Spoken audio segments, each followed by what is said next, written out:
Hi friends, എല്ലാവർക്കും Sabi food സ്റ്റോറീസിലേക്ക് സ്വാഗതം. അപ്പോൾ ഞാൻ ഇന്ന് വന്നിട്ടുള്ളത് ഒരു ഈസി പുഡിങ്ങിൻ്റെ റെസിപ്പി ആയിട്ടാണ്. അപ്പോൾ നമുക്ക് ഈസിയായി ഉണ്ടാക്കിയെടുക്കാൻ പറ്റും. അപ്പോൾ ഞാൻ ഇത് സെറ്റ് ചെയ്യുന്നത് ജാറിലാണ്. അപ്പോൾ നമുക്ക് ഈ പുഡിങ് എങ്ങനെയാണ് റെഡിയാക്കി എടുക്കാൻ നോക്കാം. വീഡിയോയിലേക്ക് പോകാം.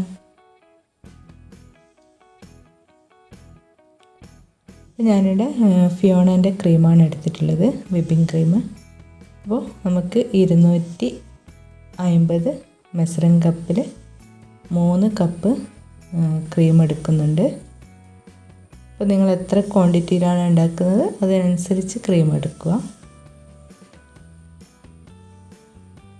അപ്പോൾ ക്രീമിന് നല്ല തണുപ്പുണ്ടാവണം, അതൊന്ന് ശ്രദ്ധിക്കണം. അപ്പോൾ ഞാനിവിടെ 3 കപ്പ് എടുത്തിട്ടുണ്ട്. നമുക്ക് ഇത് നന്നായി ഒന്ന് ബീറ്റ് ചെയ്തെടുക്കാം. അപ്പോൾ നമ്മൾ കേക്കിന് ബീറ്റ് ചെയ്യുന്നത് അത്ര ബീറ്റ് ചെയ്തെടുക്കണ്ട.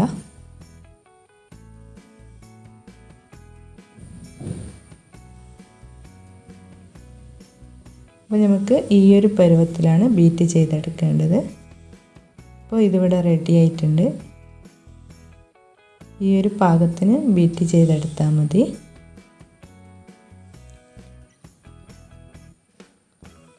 അപ്പോൾ ഇനി ഇതിലേക്ക് 1/2 കപ്പോളം മിൽക്ക് മേഡ് ചേർത്ത് കൊടുക്കാം.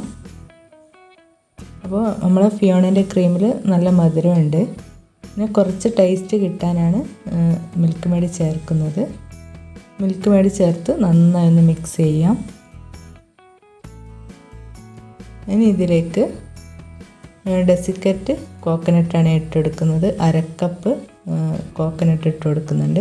അപ്പോൾ ഇത് ഞാൻ വീട്ടിലുണ്ടാക്കിയ ഡെസിക്കറ്റ് കോക്കനട്ടാണ്, കടയിൽ നിന്ന് വാങ്ങാനും കിട്ടും. അപ്പോൾ അതും കൂടി ചേർത്ത് നന്നായി മിക്സ് ചെയ്തെടുക്കാം. ഞാനിവിടെ 2 ടേബിൾ സ്പൂൺ പാൽപ്പൊടി, 1/2 കപ്പ് പാല് ചേർത്ത് ഒന്ന് മിക്സാക്കി കൊടുത്ത് ഇതിലൊഴിക്കുന്നുണ്ട്. ഈ പാൽപ്പൊടിയും കൂടി ചേർക്കുമ്പോൾ ഒരു പ്രത്യേകതരം ടേസ്റ്റ് ആയിരിക്കും.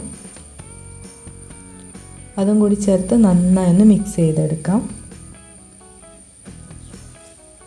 അപ്പോൾ കുറച്ച് മിൽക്ക് മേഡ് ഡെസിക്കേറ്റഡ് കോക്കനട്ട് അവിടെ മാറ്റി വെച്ചിട്ടുണ്ട്. അപ്പോൾ ഇത് നമുക്ക് ബോൾസ് ആക്കാനാണ്. അപ്പോൾ ആവശ്യത്തിന് മിൽക്ക് മേഡ് ചേർത്ത് നമുക്കിത് ബോൾസാക്കി എടുക്കണം. ഇതൊരു 1/2 കപ്പോളം ഡെസിക്കേറ്റഡ് കോക്കനട്ട് ഉണ്ട്. ഇതുപോലെ ബോൾസാക്കി നമുക്ക് റെഡിയാക്കാം. പിന്നെ ഞാനിവിടെ 10 ഗ്രാമിൻ്റെ ചൈന ഗ്രാസ് ഒരു കപ്പ് വെള്ളത്തിൽ ഒന്ന് മിക്സ് ചെയ്തെടുത്തതാണ്. അപ്പോൾ ഇത് ചൂടുണ്ടാകാൻ പാടില്ല.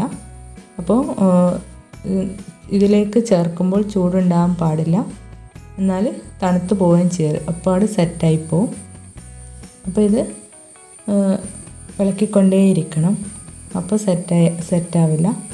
അപ്പോൾ ഇത് ചേർത്തേം പാടെ നമ്മൾ മിക്സ് ചെയ്തെടുക്കണം, അല്ലെങ്കിൽ വീണ്ടും അവിടെ നിന്ന് സെറ്റായി പോവും, എല്ലാം കട്ട കെട്ടിപ്പോവും. അപ്പോൾ അത് ചേർത്തേം പാട് ഇതുപോലെ മിക്സ് ചെയ്തെടുക്കാം.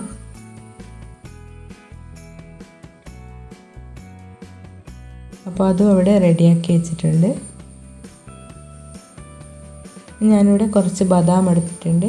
പിന്നെ നമ്മളെ കോക്കനട്ട് ബോൾസൊക്കെ അവിടെ റെഡിയാക്കി വെച്ചിട്ടുണ്ട്. നമ്മളിത് ജാറിൽ സെറ്റ് ചെയ്യുന്നത് കൊണ്ട് ഞാൻ ഇതുപോലെ ഒരു പൈപ്പിംഗ് ബാഗിൽ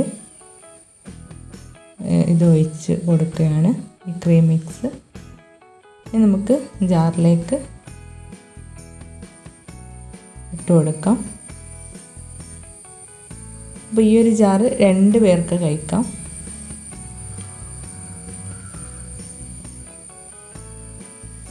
എല്ലാം ഇതുപോലെ ഇട്ടിട്ട് നമുക്ക് കോക്കനട്ട് ബോൾസും കൂടി ഇട്ട് പിന്നെ സൈഡിൽ ബദാം വെച്ച് ഒന്ന് അലങ്കരിച്ച് കൊടുക്കാം. അപ്പോൾ റെഡി ആയിട്ടുണ്ട്.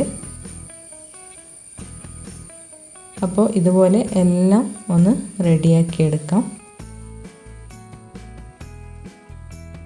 അപ്പോൾ ഞാനിവിടെ എല്ലാം റെഡിയാക്കിയിട്ടുണ്ട്. ഇനി ഇത് ഫ്രിഡ്ജിൽ ഒന്ന് തണുക്കാനായി സെറ്റ് ചെയ്യാൻ വെക്കാം.